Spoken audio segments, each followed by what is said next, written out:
प्रतीकों का भी सम्मान करती है और अत्याधुनिक विकास पे भी ध्यान देती है। ये सपना आपका सपना ही रहेगा। मुझे आपका नाम माता प्रसाद पांडे है, लेकिन मैं पंडित श्यामनारायण पांडे की पंक्तियों को मैं पढ़ूंगा आपके सामने। उन्होंने कहा था, यूपी की जो विरासत है ना, यूपी की विरासत पर हर व्यक्ति नहीं बैठ सकता है, हर व्यक्ति नहीं पा सकता है। और उन्होंने कहा था कि ये महाकाल का आसन है, इस पर न किसी का शासन है। नित्य सिसक रहा कमलासन है, यह सिंहासन सिंहासन है। यह सम्मानित अधिराजों से, अर्चित है राज समाजों से। इसके पदरज पोछे जाते भूपों के सिर के ताजों से। इसकी रक्षा के लिए भी कुर्बानी पर कुर्बानी है। राणा तू इसकी रक्षा कर, यह सिंहासन स्वाभिमानी है। यह विरासत, यही विरासत है जो काशी में देखने को मिल रही है। आपको पीड़ा है, मैं जानता हूं। जो अयोध्या में देखने को मिल रही है, आपको पीड़ा है, मैं जानता हूं। जो मां विंध्यवासिनी धाम में देखने को मिल रही है, आपको इससे भी पीड़ा होगी। जो चित्रकूट में देखने को मिल रहा है, आपको इससे भी पीड़ा होगी। क्योंकि ये मथुरा वृंदावन की भी चर्चा नहीं करेंगे, क्योंकि ये तो पहले 16 में ही बोल चुके थे कि हम लोग दुर्योधन का स्मारक बनाएंगे।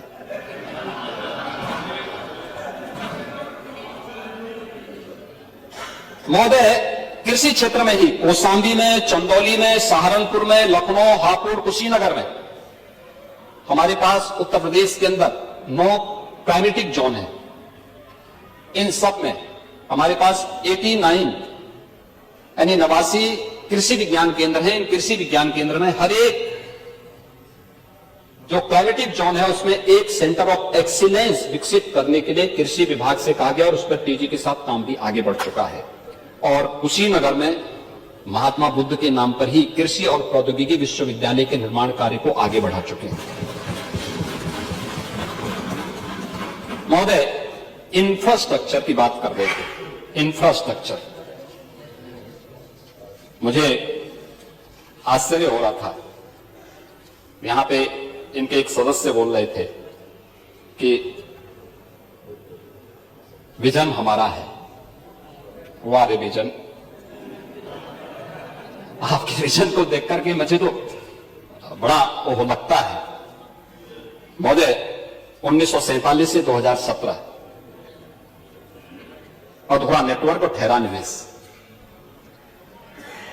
2 यानी 1.5 एक्सप्रेसवे, 2 भी नहीं थे। और नेशनल हाईवे की जो नेटवर्किंग थी वह भी 12,000 से कम थी। 2 एयरपोर्ट पूरी तरह क्रियाशील थे, 2 आंशिक। औद्योगिक दृष्टि से कनेक्टिविटी की विस्तार की कोई भी नीति नहीं थी।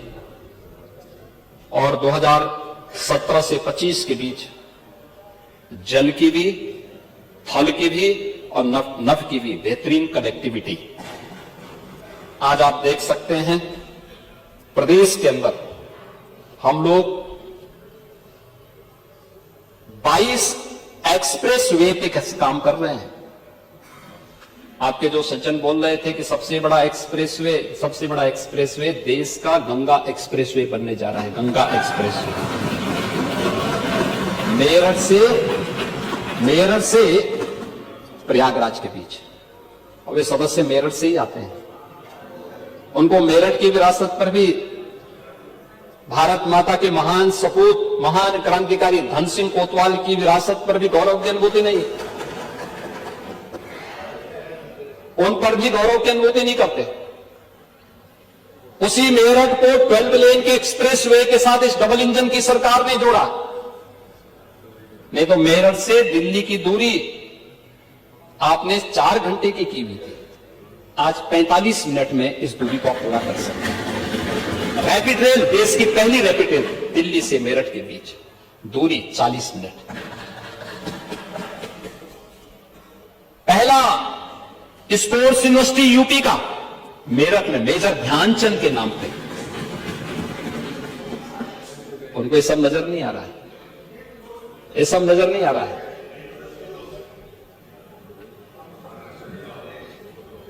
आज के दिन पे हम 7 एक्सप्रेसवे को संचालित कर रहे हैं, 5 निर्माणाधीन है और 10 एक्सप्रेसवे पर हमारे सर्वे के काम चल रहे हैं, जो देश का सबसे बड़ा एक्सप्रेसवे के नेटवर्क के रूप में उत्तर प्रदेश को स्थापित करता है। 8 वर्षों में यात्रा पूरी गई है।